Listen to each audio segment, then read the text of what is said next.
want them to feel like they have a friend there, because that's what my friends in Kenya gave to me. And they were so well connected. We were all over the country, different regions, different provinces. We were with people who had little means. We had people who we were with people who were very well off, and I got to see so much. And so that is what I take in my mind when I'm curating an experience. I want you, like you said in your trip that you had, I want you to get all different 5 senses and just really feel like somebody had to have lived here to know how to create a trip like this for you. That's what's really important to me.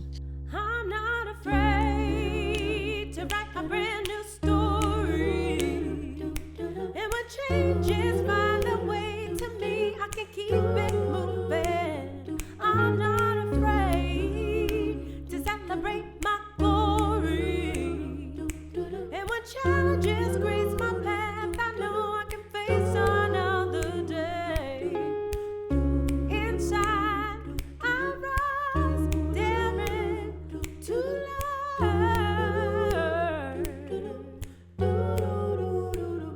With Fox After 40. What's up, you guys? Welcome back to Fox After 40, where we focus on all things women wellness, from travel to fitness, wellness, and anything that is related to your overall well-being. Today, we have one of my good friends, Ashley Company, here to discuss travel after 40. But before we get into Ashley's story, I want to go ahead and give you a little bit of her background. Okay? With extensive travel experience spanning over 100 countries, Ashley has developed a deep understanding of diverse cultures and the significance of cultural exploration. She is also the founder of Jelani Gives, a nonprofit organization focused on empowering youth through educational and cultural opportunities. One of the things that Ashley does that I love is she curates trips as well. And I've actually been on one myself. She curated a trip to Morocco that was one of the most profound experiences I had. And I learned so much about the people, the richness of the culture, the different regions in Africa. And I was like, she does this all the time. So if you want to book a trip, you want somebody to curate it, definitely holler at my girl. But it was a transformative experience for me, Ashley. Like, I go back to that Morocco trip all the time and pouring the tea and seeing the camels and the camping in the desert. And I know I missed the Argano portion of the trip, but I was so saucy about that. But even making the tanda, you know, they make the dish, the tagine. Thank you, girl. You like, look, thank you. But you be knowing. And it was a transformative experience for me. Oh, and the Airbnb owned by the Black women who had like a history of bringing like celebrities out and hosting them in Morocco. It's that one trip like stands out to me so much. So thank you so much. I'm like, you got to plan the next ones. Of course, it's a pleasure. But Ashley, tell us how you got into travel in the first place. How did you land here? And how old are you? So I'm 38. And you've been to over 100 countries. Over 100, yep. Muy bien. Phenomenal. Gracias. And you know Spanish. I do. Yes. Yep. Are you fluent? Conversational. Yep. Muy bien. I impress the people who don't speak Spanish. I confuse the ones who do. Oh my God. So tell me, how'd you get here? It started really from childhood. I'm 3rd generation military, and so my grandparents were in the military, traveling every 3 years, different countries, different states. My mom, same thing, different countries, different states. So by the time I was 7, I was already in Turkey with my grandparents. They were stationed there. And by the time I was 12, I was living in South Korea because my mom was stationed there. And so I already had the travel bug. And so once I graduated from Hampton University and went to this college to corporate hire program with Pepsi, you know, I got my first check. I'm actually making real money. So I'm like, I'm going to go vacation. I thought I was vacationing with friends, and they had very good reasons, but I ended up traveling for my 25th birthday by myself to Dominican Republic. And that's actually where I fell in love with Latin culture and the language, trying to learn the language. And so once I had that experience of solo travel, it was so powerful and so transformative. I was like, I need more of this.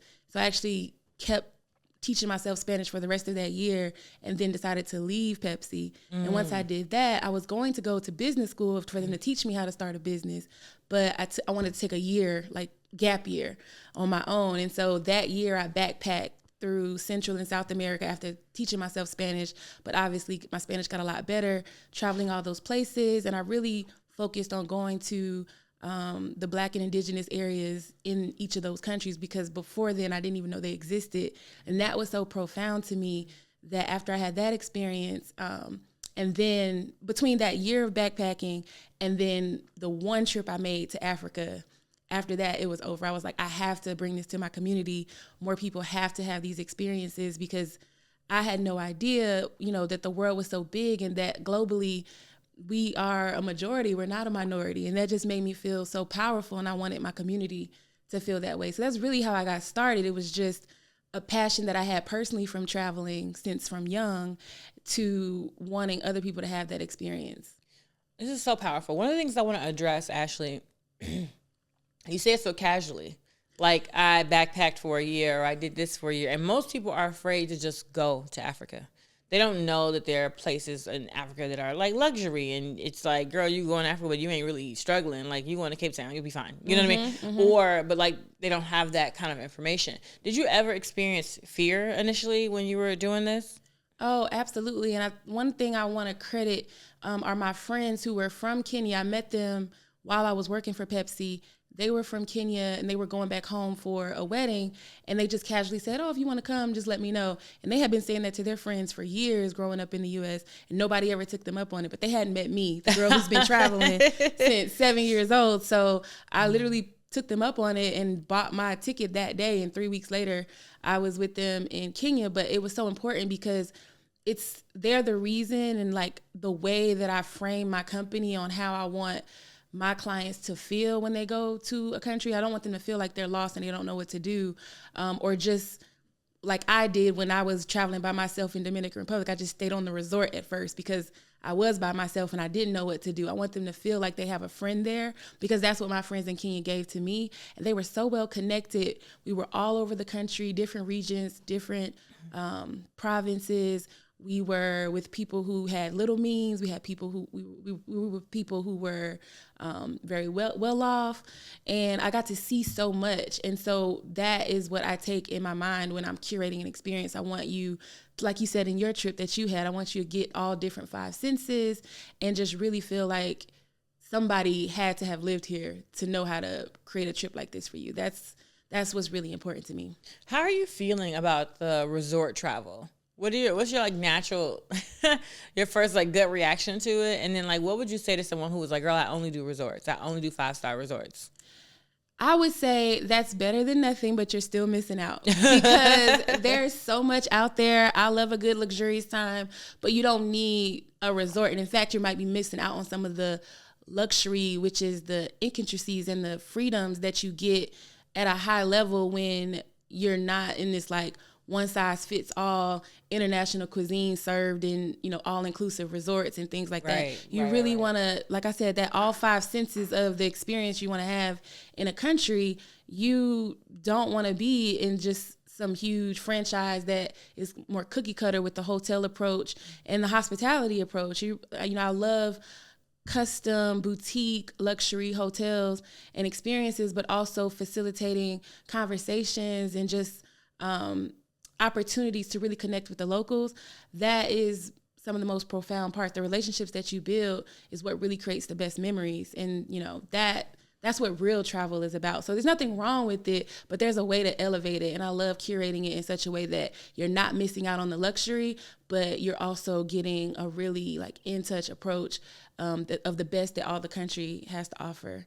What are the top 3 mistakes people make when they travel? Like their myths and expectations, with potentially going to Africa? When it comes to traveling Africa, I think really anywhere outside of like the Western world, I think most people's mistakes are wanting, especially if they're not well traveled, is wanting what they have at home to be somewhere else. So like my best friend, we do Michelin star restaurants all the time, but her favorite food is chicken tenders. There was a time, and there's nothing wrong with that. But for the people who love the chicken tenders, when you go to another country or another destination where that's not a norm for them, you can't just expect it. If you go to a place where English isn't the official language or the main language, you can't just expect it because, you're going to get frustrated. Suffering is the difference between what you expected and what reality is. Stop expecting English if they don't speak English, because that's going to be you suffering for no reason. But in fact, if you would just embrace the language, just try to learn how to say hello or thank you, you would see how much further it would take you, because people would be so appreciative of the respect of you just trying. And so that can just change your whole experience and your outlook.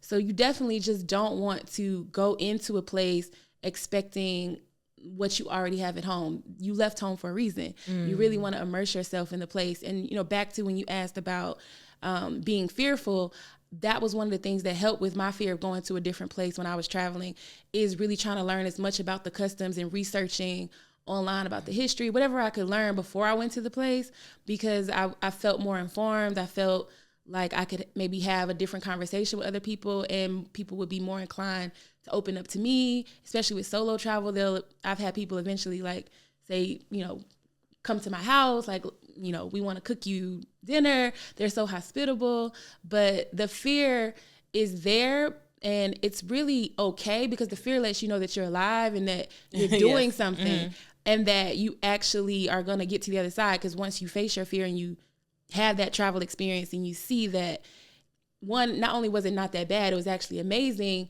you really find out, how resourceful you are, like the type of person you are. It's not really about the travel. It's really about the journey of who you're becoming as you are on that travel experience. I think that's more profound than just the destination itself. If you've never been to the continent, or you've never been to Africa, what are the top 3 places that you would recommend going if it's your first time touching the soil?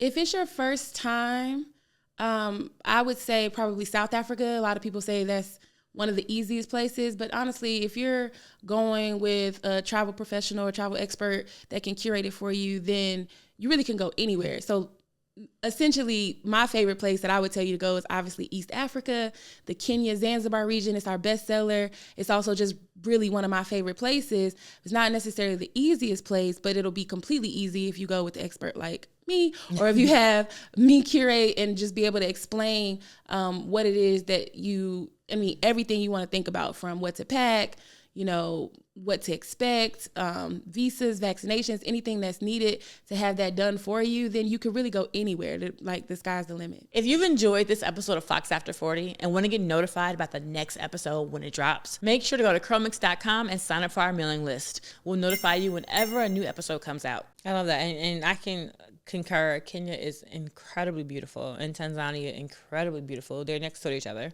But you're just unbelievable. You're like, this is Africa. But everybody, they'll show you.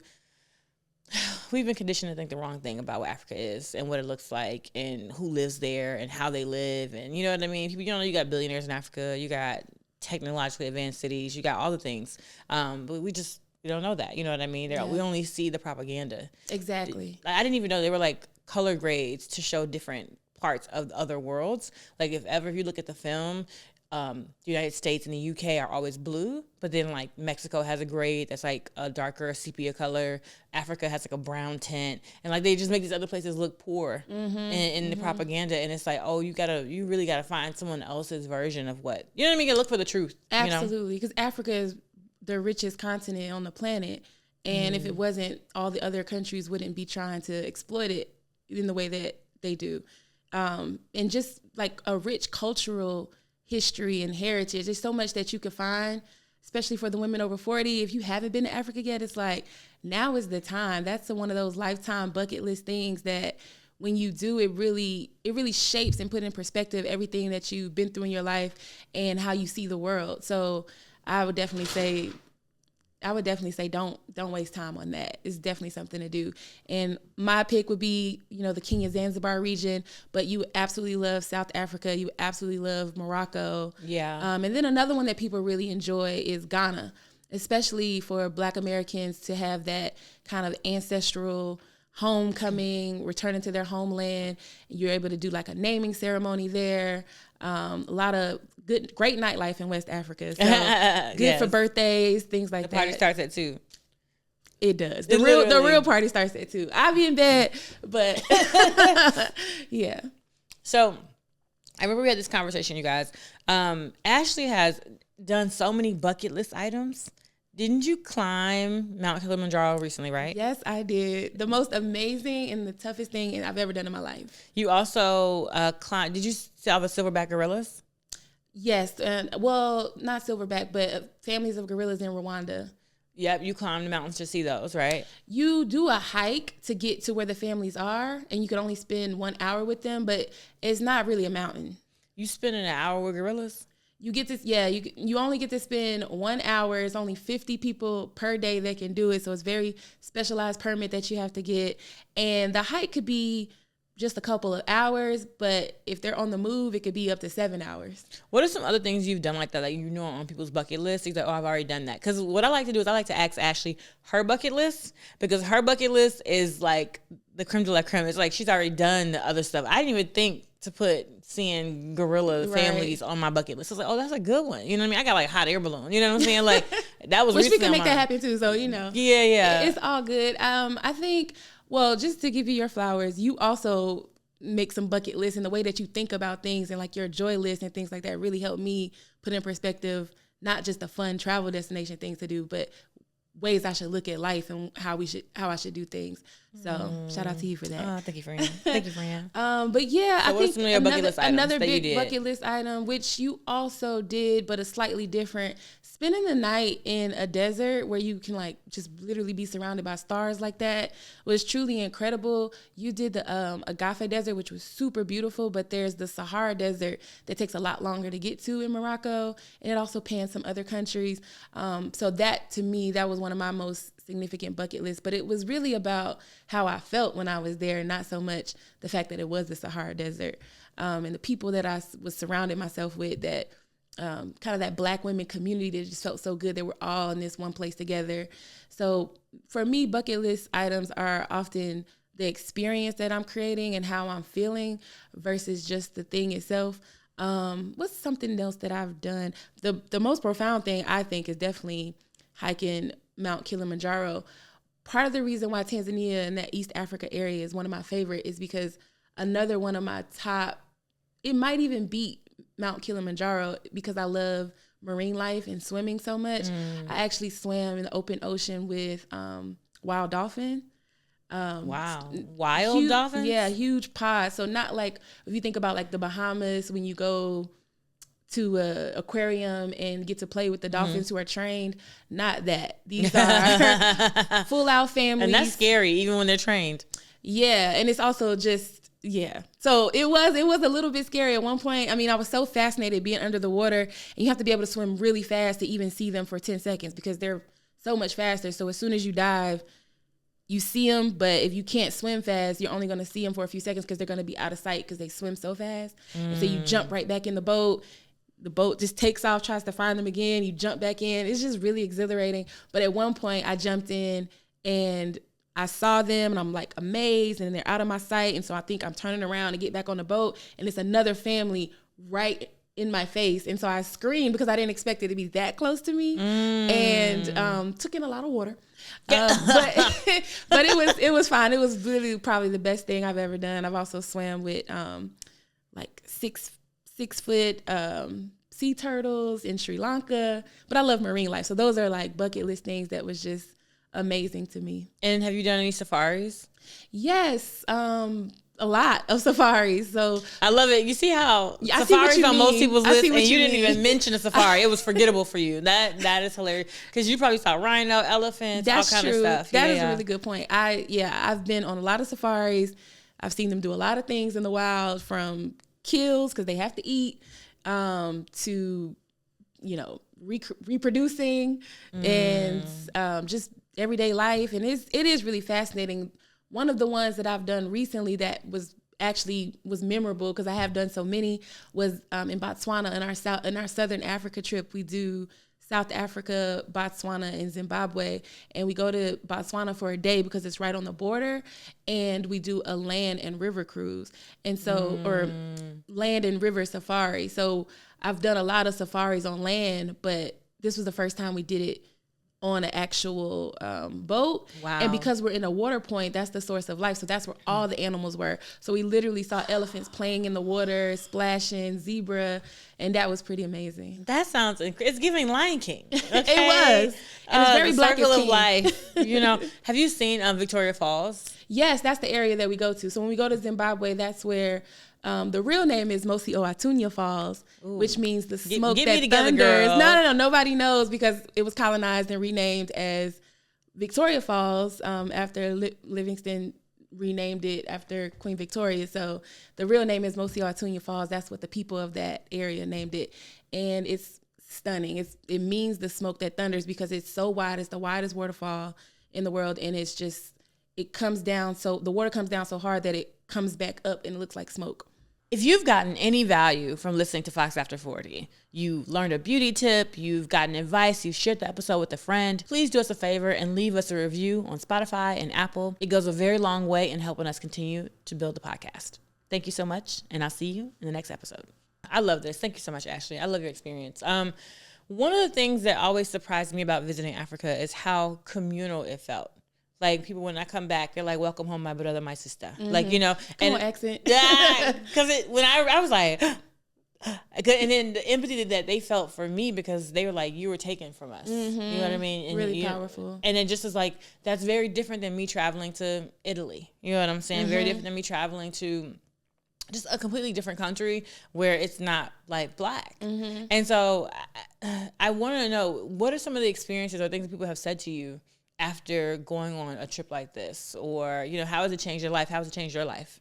I think it's definitely changed my life for the better, to the point where I literally started a company specifically to get more Black people to experience Africa in a way that's just really transformational, and it's very intentional because there's so much racial trauma that we face. There's so many microaggressions that we deal with on our jobs and especially in corporate America, that I just want them to have a place where they can go and feel rejuvenated. And it's really about the wholeness of the woman, the wellness of the woman.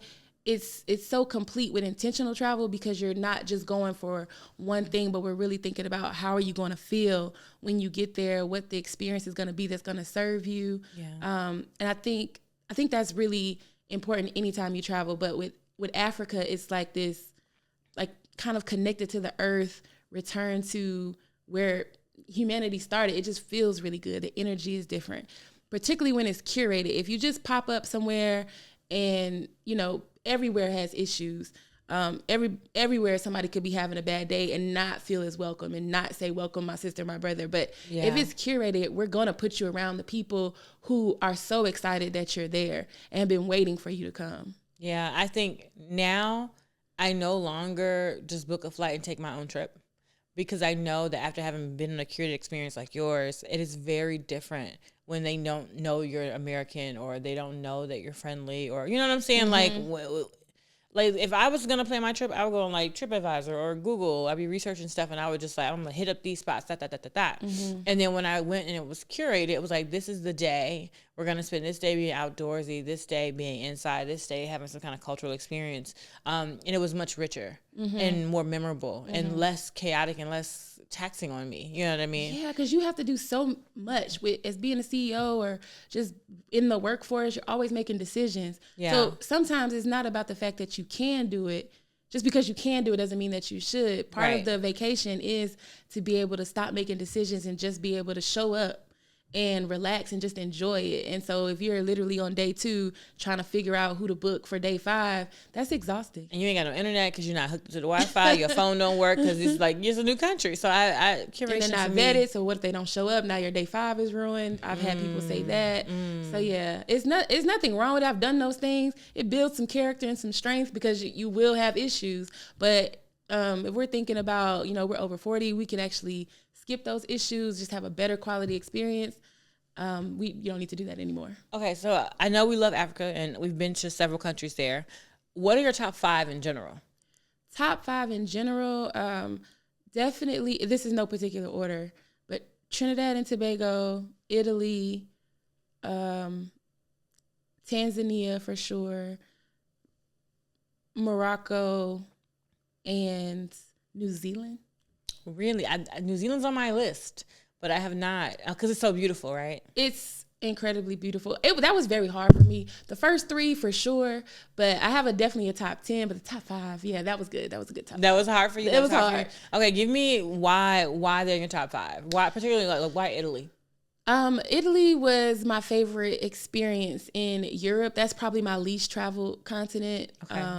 Been to more than half the world, but Italy, well, Europe, I haven't traveled as much, but it's the food, the scenery, the landscapes. I love going to places with wine countries, wine regions.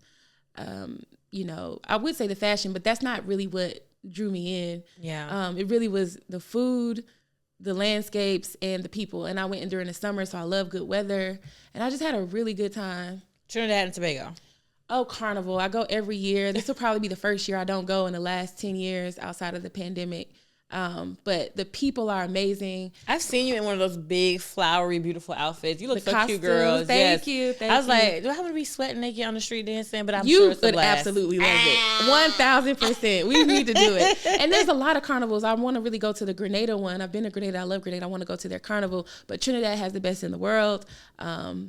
I said that it's true. Some people would say it's real, but it's actually Trinidad, and I go every year, and it's just a great experience. So that's definitely one of my favorites. But even when I've gone, even when it's not carnival, the food, the people, the weather, the beaches, it just has everything that I love. Okay. Tanzania, I mean, I hiked Mount Kilimanjaro there. I swam with dolphins there. East Africa was my first place to go to Africa, so it was my homecoming. And Tanzania and Kenya share the same people. The only difference is the invisible political line that, kind of like Europeans decided this is going to be called Kenya, this is going to be called Tanzania, but it's the same people, and it's just my favorite. And something that people don't know about Tanzania is they have like white sand beaches. Like, it's like they have resorts too, but they also have like local kind of like, rural areas. It's like gorgeous. Mm-hmm. It's like better than Miami, better than like the shores of like Florida or in California, and people they just don't know. You know what I mean? It's the Indian Ocean. So if you think about the Caribbean, the crystal blue waters, if you think about the Maldives, because they also promote the Maldives a lot more than Africa, it's the exact same ocean. So Indian Ocean, you also have the mountains. So you have so much landscape. You have the safari with the savanna, flatlands where you can see so many different animals and different types of trees. It's truly physically beautiful, but then the people of East Africa in general, from Sudan to Ethiopia, everywhere in East Africa, the hospitality is on 1,000. So, and it's literally ingrained in their culture, so you will automatically feel welcome. So it's just a beautiful place to be physically and just inside and out. I remember I went on a curated trip in Tanzania, and they took us to like a foresty area and was just plucking real jackfruit off the tree, plucking real mangoes off the tree and just cutting it open and feed it to you. And I promise you, the jackfruit I had said, this is like candy. It's literally like candy. And I was like, what am I eating in the States? Because the jackfruit in the can, I said, what is this? Mm-hmm. This is not the same thing. I have never eaten jackfruit again after eating it there, because it's like, y'all, this is not, I don't know what we're eating. Mm-hmm. This is not jackfruit, because jackfruit off that tree was incredible. And the mango just biting right into the mango. It was. And the juice coming out. Still juice and sweet. And just, I was like. I had that same experience with pineapple. And it was interesting because it wasn't that yellow. So I thought, it's not going to be that good. It's the sweetest, best pineapple I've ever had, compared to the States where it's super yellow and you're thinking it's going to be juicy. And it's just not. So, they kind of add things to it to make it look a certain color and look appealing. But the true taste is not about the color. It's just realness. Yeah. And it's so good for you, and it's so delicious. One of my favorite experiences in Tanzania is we rode a dhow. Yes, boat. the traditional dhow boat. Traditional dhows, like a boat that they like hand build, and then we went off to like a sandbar. Mm-hmm. Literally during the day, the water kind of covers it up. Yes, but then it comes away, and then we had like a barbecue out there with like a little crab boil, seafood. Yep. Yes, yeah. And then literally by the time lunch was over, we were back on the boats, and then the place has disappeared. Yep, that's one of my favorite things. That is so cool. I was like, yeah, we just having food in the middle of the ocean. Oh my goodness. Like, that's Nakupinda Island. It's incredible. You're right. I forgot about that. And that was incredible. I'm thinking about swimming with the dolphins. It just has so much to offer. And the Swahili culture, because it's a mix of the Indian, Arab, African, the history there. It's in the food. It's in the music. I mean, that's really why it's my favorite. It has so much to offer, just from the landscapes to the history, the old city. It's so much to do and experience. And the tea is good. Mm-hmm. The masala tea, the spices. It's called the Spice Island. Well, Zanzibar is. But it's a good time. Ashley, thank you so much for coming on the podcast. Where can everybody find you? You can find me on Instagram, best. I'm very active on there lately. Ashley & Company _. And you can also find out more about our trips. We do a lot of custom trips, private trips at gojelanitravel.com. GOJELANI travel.com. Awesome. Ashley, thank you so much for coming on the podcast. I'm always inspired to travel more after I talk to you. I'm also always inspired to book my trip to Africa and make sure I make it a priority. And then you also are always inspiring me to come up with new bucket list items or things I haven't thought of. So I got the gorillas on mine now. Yes. Okay. Guys, make sure you follow Ashley. If you want to book a trip or curate a trip to Africa, definitely check her out. I'm not just saying it because she's my friend. She's amazing. And make sure to like, comment, and subscribe. Let us know where you want to visit in Africa below in the comment section. And I'll see you guys in the next episode. Peace.